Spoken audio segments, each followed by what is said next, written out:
चाहे तुम्हारे सगी बहन का ही तुम्हारा कोई कुछ कर दे, लेकिन तुम्हें चिंता नहीं। तुम तो विषय भोगों में लिप्त हो।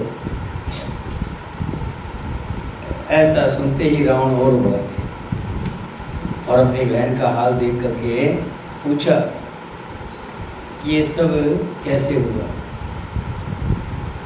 शूर्पणखा ने एक एक बात करके जैसे जैसे बात की सारी बखानी कर दी कि योद्धा से दो राजकुमार आए जिन्होंने खर और दूषण तीसरा जैसे बलवानों को मार दिया। इतना सुनते ही रावण एक बार चकरा गया कि मनुष्य ये तो राक्षसों का भोजन है। भला इसमें इतना कहाँ पराक्रम जो खर और दूषण को मारते। असंभव, संभव नहीं हो सकता। गहराई से विचार करने पर हुआ कि जरूर भगवान ने अवतार लिया, मनुष्य रूप में अवतार लिया है, क्योंकि वरदान था कि मैं किसी से नहीं मरूंगा। लेकिन मनुष्य मार सकता है, क्योंकि मनुष्य का नाम लेना भूल गए थे। रावण समझ गए कि अब मेरी मौत का समय आ गया। विद्वान थे, बहुत बड़े विद्वान, लेकिन पिछले जन्मों के श्राप की वजह से राक्षस थे, जो कि राक्षस योनि में पैदा हुए।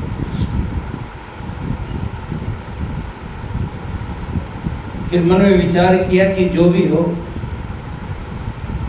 युद्ध तो करूंगा, और मेरा अगर राक्षसों को मरना है और अंत आ गया है तो ऐसे नहीं, युद्ध करूंगा। अगर वो मनुष्य होंगे तो मैं उनको मार के भगा दूंगा। अगर भगवान विष्णु का अवतार होंगे तो उनके हाथों से मर करके अपनी मुक्ति को प्राप्त कर लूंगा।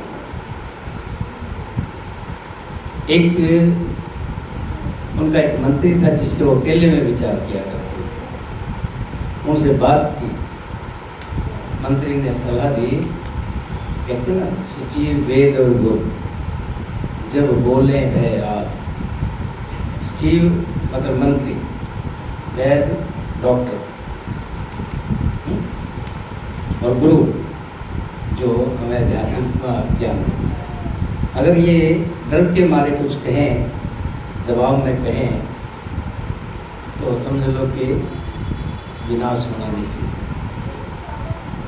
मंत्री ने कहा कि महाराज आपकी बहन का उन्होंने अपमान किया है, तो आप भी उनकी स्त्री को हर लो। अपमान का बदला अपमान से।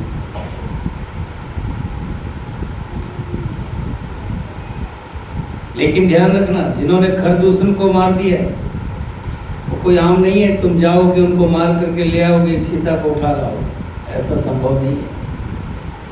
कोई चाल चलो,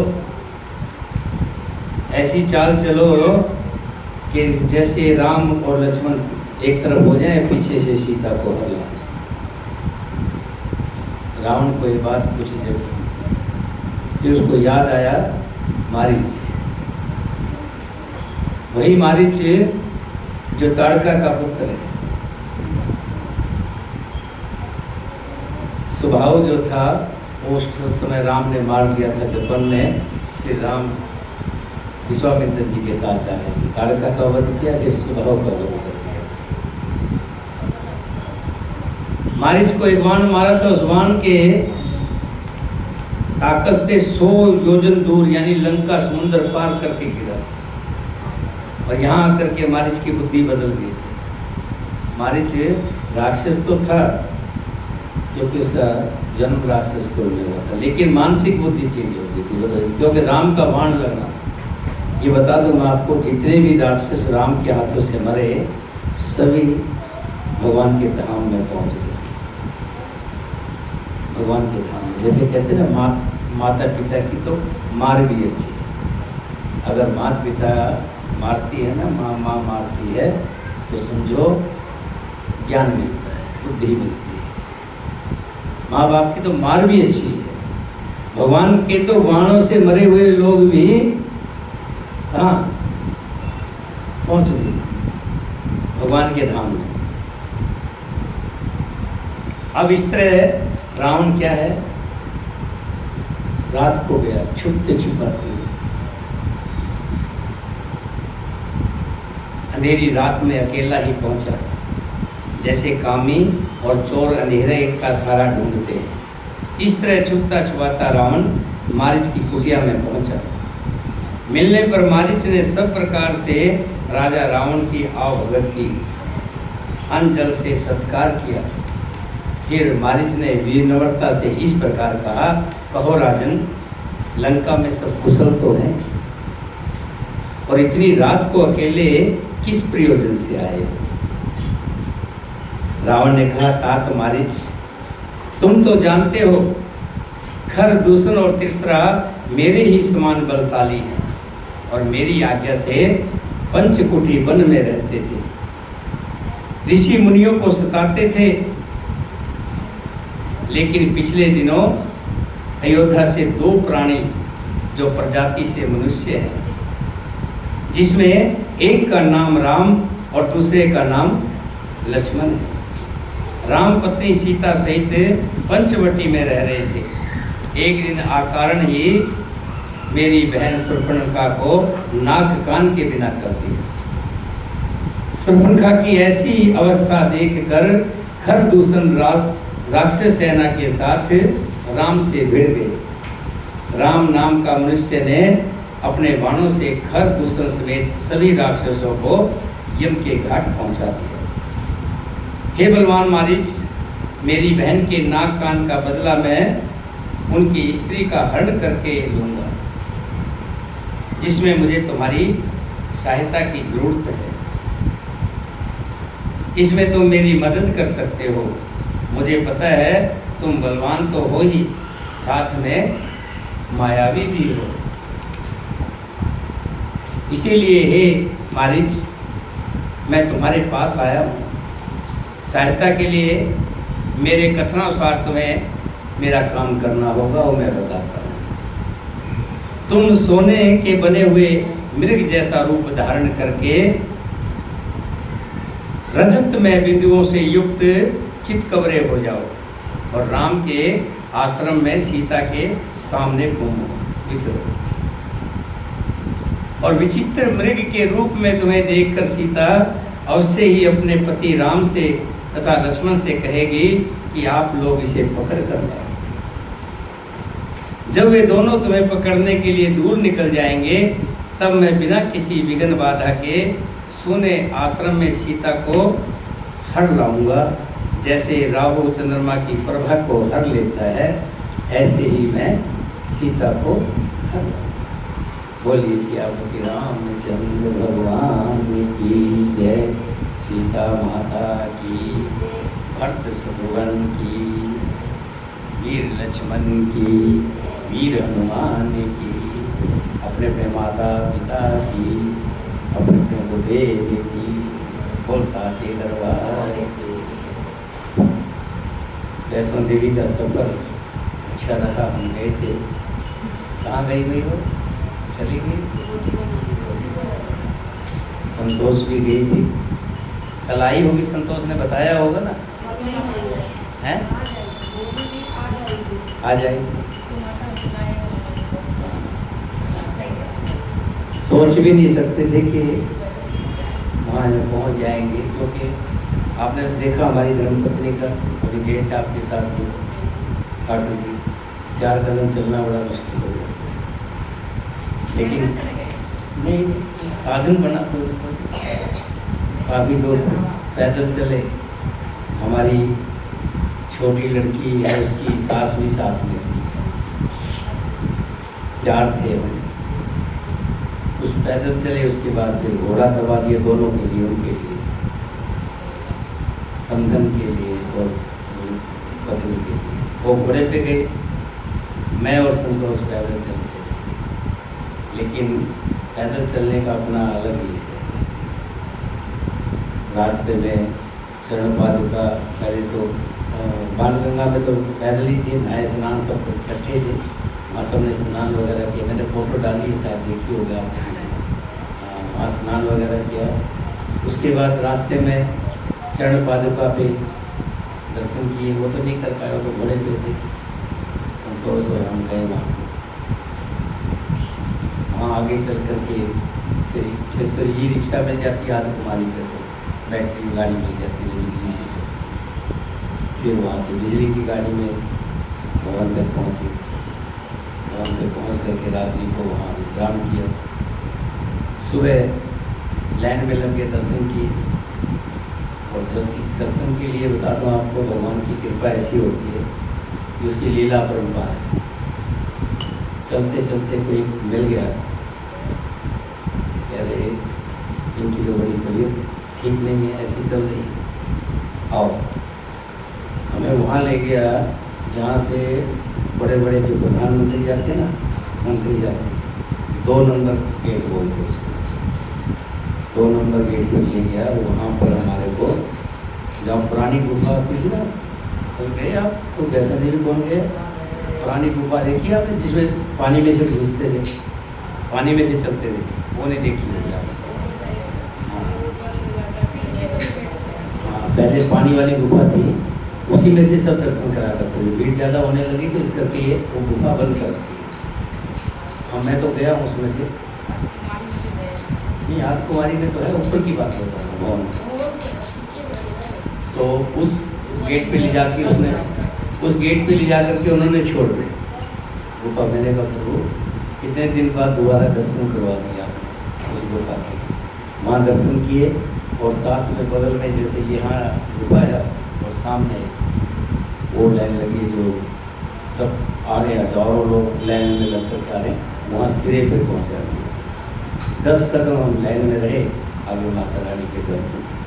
और दर्शन में कैसे खड़े रहे, देखिए कोई वहाँ 1 सेकंड ऐसे करते हैं, चलिए चलिए। हम वहाँ खड़े हैं, हमें कोई ये नहीं कह रहा है, चारों कोई ये नहीं कह रहा चलिए। पता नहीं क्या था, बड़े आराम से दर्शन हुए। आकर के मेरा मन खुश हुआ। कितने बार हो गए सर के वहाँ? हमें कई बार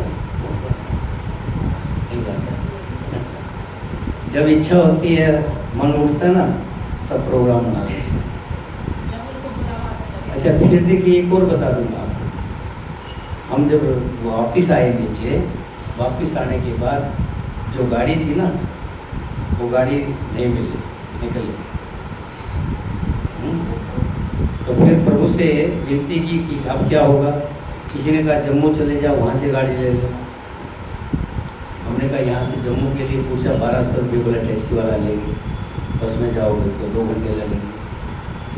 फिर किसी ने सलाह दी, शक्ति नाम की एक गाड़ी आती है, पूरी एसी है, जैसे राजधानी एक्सप्रेस, उसकी हमने टिकट ली। थकावट तो थी, एसी गाड़ी थी। उसमें जब हम सोए तो दिल्ली आ गए तो पता नहीं लगा कि कहाँ सोए। इतना आराम से, इतना आनंद में एसी गाड़ी में सो कर के आए हम, आनंद ही आनंद था। प्रभु कहते भाव अच्छे हो ना, सब जगह आनंद ही आनंद है। इतना आनंद आया, सारी थकावट उतर गई, सब कुछ उतर गया, कुछ भी नहीं। सुबह अपने घर पहुंच गए। बोलिए सियापति रामचंद्र भगवान। अब आप सोचते होंगे ये सब बातें मैं क्यों कर रहा हूँ आपसे। तो इसलिए कर रहा हूँ कि प्रसाद आपके लिए लाना था।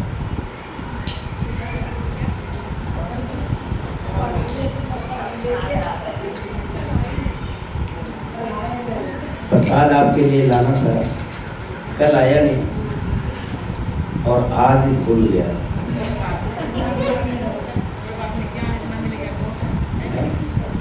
आज भूल गया तो कल आपके लिए प्रसाद लेकर के आ गया।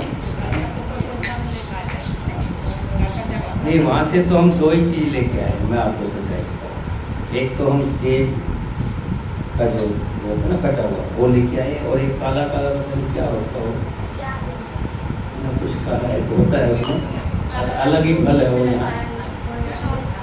यहाँ नहीं मिलता हो, वो फल लेके आए हैं। बाकी तो जो लावा वगैरह होता ना, वो तो यहीं से ले लिया, अखरोट भी यहीं से ले लिया, पैकेट बना कर के ऊपर लाके यहाँ ले आएंगे प्रसाद। बोलिए सियापति रामचंद्र भगवान की। चलिए 2 मिनट का ध्यान में बैठेंगे। ध्यान जरूरी है। देखिए आप सब कुछ छोड़ दें, खाना छोड़ दें, कोई बात नहीं, चल जाएगा, लेकिन ध्यान में बैठना मत छोड़िएगा। जो आदत है, अगर आदत आपने थोड़ा सा भी मिस कर दिया, ध्यान में जरूर बैठा है। चलिए, दोनों हाथ सीधा कर लें।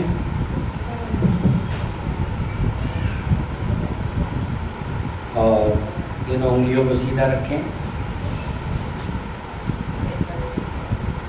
पहले आँख से अपने रामायण को देखें और देखते देखते धीरे धीरे आँख अपने आप ही बंद हो जाएंगे आपकी। ध्यान एक जगह केंद्रित कर लें और वापस वहीं मन मस्तिष्क में बसा लें अपने आप को। और इसमें जो प्रकाश आपको दिखाई दे, इस प्रकाश में एक बार गोता लगाएं, जैसे हम अपने शरीर को पवित्र करते हैं, इसी तरह से आत्मा को पवित्र करें, स्नान करें। ये अंतर्मुखी प्रकाश है जो दिन और रात दोनों समय ही प्रकाशित रहता है। सोते उठते बैठते हमेशा प्रकाशित रहता है।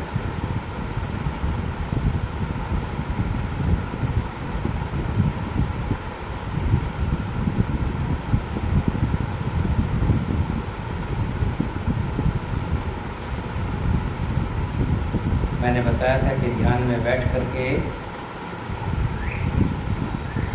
किसी ने प्रश्न किया था कि ध्यान में बैठेंगे तो बैठने से, ध्यान में बैठने से क्या होगा। ऐसे तो हम कोई भी बैठ जाएगा, मिलेगा क्या उसे। मैं बता देना चाहता हूँ, ध्यान में बैठने का मतलब पहले अपने आप को, शरीर को आदत डालना बैठने की। जब शरीर को बैठने की आदत डलेगी, धीरे धीरे आँखों को भी शांत होने की आदत लग जाएगी, बंद रहने की आदत लग जाएगी। क्योंकि ये आँखें जो है संसार में विचरण करती है, घूमती है, इसको आदत इतनी बुरी पड़ गई है, 1 मिनट भी भगवान के नाम के लिए बंद होना नहीं चाहती, ध्यान में लीन नहीं होना चाहती। लेकिन आपने देखा अभ्यास करते करते धीरे धीरे हमारी आँखें अपने आप बंद होने लग गई ध्यान में। ये सिर्फ अभ्यास का ही कारीगरी है। लगातार कोशिश करता रहता आदमी तो नट की तरह, नट के पास क्या है, नट भी तो हमारे जैसा इंसान है, लेकिन इतनी ऊंचाई पर अकेले रस्सी के ऊपर चलता है। ये अभ्यास है और इसी अभ्यास के द्वारा हमारी आँखें देखिए कितना शांति महसूस करती हैं, कितना अपने आप को शांत महसूस करें। कोई चिंता नहीं, कोई फिक्र नहीं, कोई सोच नहीं, बिल्कुल शांत, एकदम शांत। कान भी हमारे धीरे धीरे अभ्यस्त होते जा रहे हैं कि जो भी प्रभु का नाम सुनाई दे उसको सुनने के आदी होते जा रहे हैं। ये कान हमेशा विषयों को सुनते थे, आज विश्व को छोड़ करके राम के नाम में लग गए हैं। ये कान, आँखें हमें धीरे धीरे हमारे हाथ में आ गई है। कान भी, कानों को कुछ नहीं सुनाई देगा। जब ध्यान में बैठेंगे तो कानों को आपको कुछ नहीं सुनाई देगा। कानों में एक ही लय आएगी, एक ही सुर आएगा, एक ही आवाज़ आएगी, वो प्रभु के नाम की आवाज़ आएगी। वो आवाज़ कैसे होगी मैं अभी आपको नहीं बताऊँगा। आगे आगे बहुत लंबा समय धीरे धीरे एक एक सीढ़ी चढ़ेंगे हम, क्योंकि अगर सारी चीज़ें एकदम बता दी तो बड़ा मुश्किल हो जाएगा हमें सफ़र तय करना। गानों को करेंगे, जीवा हम भगवान का नाम लेते हैं, भजन गाते हैं, पवित्र हो जाती है। फिर भी जीवा को फोल्ड कर लिया करेंगे आगे से, जीवा को फोल्ड करेंगे, जितनी देर भी फोल्ड रहेगी कोई दिक्कत नहीं। फिर अगर वो हो जाएगी हो जाने दो, लेकिन एक बार फोल्ड करने के बाद कहने का मतलब हमने उनको आदेश दे दिया कि आपको भगवान में ही विलीन रहना है। अब्जा करेंगे फिर कुछ दिन बाद। अब्जा मतलब एक सब्जा होता है। सब्जा ये होता है कि हम जाप करते हैं, किसी भी मंत्र का नाम लेकर के जाप करते हैं। जाप का होता है, कोई माला से जाप करता है, कोई उंगली से जाप करता है, कोई किसी तरह से करता है। लेकिन हम अपजा करेंगे। अपजा का मतलब अंदर ही अंदर जाप करेंगे। तो जो अपजा होता है वो जाप ऐसा होता है कि ना तो उसमें जीभ हिलती है ना मुंह हिलता है, अंदर ही अंदर जाप होता है, उसको अपजा कहते हैं। हम उस अपजा में पहुँचे उससे पहले हम अपने आप को इतना बना दें कि नीचे वाली सीढ़ी जब हम किसी तालाब में घुसते हैं तो पहली सीढ़ी पे बड़ा ध्यान से पैर रखते हैं, फिर दूसरी सीढ़ी पे। जिसको तैरना नहीं आता तो तीसरी सीढ़ी पे नहीं जाता, डरता है कहीं डूब ना जाए। तो जिसको तैरना आता है वो तीसरी चौथी पांचवी सीढ़ी पे पहुंच जाता है। हम अभी तैरना नहीं जानते, जो कि हमें डूबना है। कहाँ डूबना है? अंदर गहराई में जाना है। इसलिए पहले तैरना भी सीखना पड़ेगा, बहुत से काम करने पड़ेंगे। लेकिन धीरे धीरे धीरे धीरे हम गोता लगाएंगे, डूबेंगे, अंदर पहुँचेंगे। जब तक अंदर नहीं पहुँचेंगे समुंदर में, जो अंदर नहीं जाएगा तो मोती कहाँ से लाएगा? डूबना है, नीचे पहुँचना है, तो उसके लिए अभ्यास ज़रूरी है। तो ये अभ्यास हमारा चल रहा है, लगातार इसी तरह चलता रहेगा।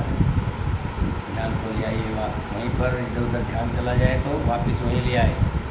ध्यान की आदत है मन की, मन बड़ा चंचल है, थोड़ी सी इधर सावधानी हटी, ध्यान कहीं चला जाएगा। बैठे दिल्ली में चला जाएगा, पटना चला जाएगा, गोरखपुर, कहाँ कहाँ पहुँच जाता है 1 मिनट में, 1 सेकंड में। ध्यान को वापस ले आए वहीं पर और इसमें एक सुंदर तस्वीर बनाएं। उस तस्वीर में स्वास्तिक बना सकते हो, ओम बना सकते हो, अपने इष्ट देव की फ़ोटो बना सकते हो। अब तो आपने ये रामायण का जो बनाया है, जिसको एक सहारा लेकर के हम जिससे चल रहे हैं, रामायण का सहारा लेकर के हम उस मार्ग पर जा रहे हैं जो मोक्ष का मार्ग है, परमात्मा से मिलने का मार्ग है, आत्मा का परमात्मा से मिलन का मार्ग है, यानी ध्यान का मार्ग है। तो हमने सहारा लिया रामायण का, तो रामायण को ही हम अपना गुरु मान करके इन्हीं को अपने ध्यान में लगा करके हम जो है इस मार्ग पर चलेंगे। ये आइए ध्यान में।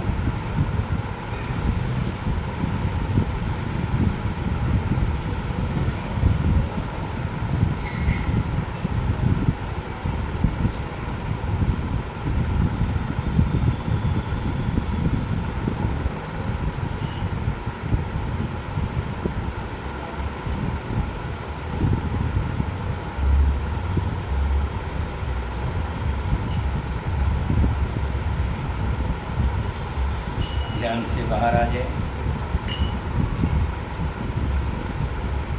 धीरे धीरे आँखों को खोलें,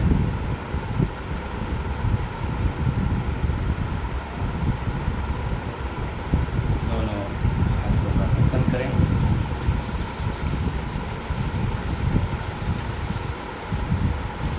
इनको अपने मुखमंडल पर लगा लें, दोनों हाथों पर लगा करके प्रभु से प्रार्थना करेंगे तो वो हमारा स्वास्थ्य ठीक रहे, हमारा स्वास्थ्य सही रहे। क्योंकि स्वास्थ्य सही होगा तभी हम आपका भजन कर पाएंगे।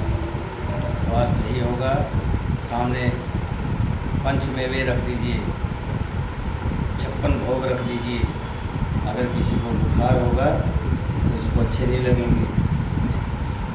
इसी तरह से आपका भजन भी हम तभी कर पाएंगे, आपका स्मरण भी तभी कर पाएंगे, आपका ध्यान भी तभी कर पाएंगे जब हमारा स्वास्थ्य सही होगा। तो प्रभु हमारा स्वास्थ्य सही रखना और नित्य प्रतिदिन जो हम ये ध्यान में बैठने का कार्य कर रहे हैं, इसको लगातार जारी रखना प्रभु, यही कृपा करना। बाकी तो संसार में लिया है, संसार में छोड़ जाएंगे। हमारे बाप दादा ने कमाया, वो उनकी पूंजी को हम बरत रहे हैं।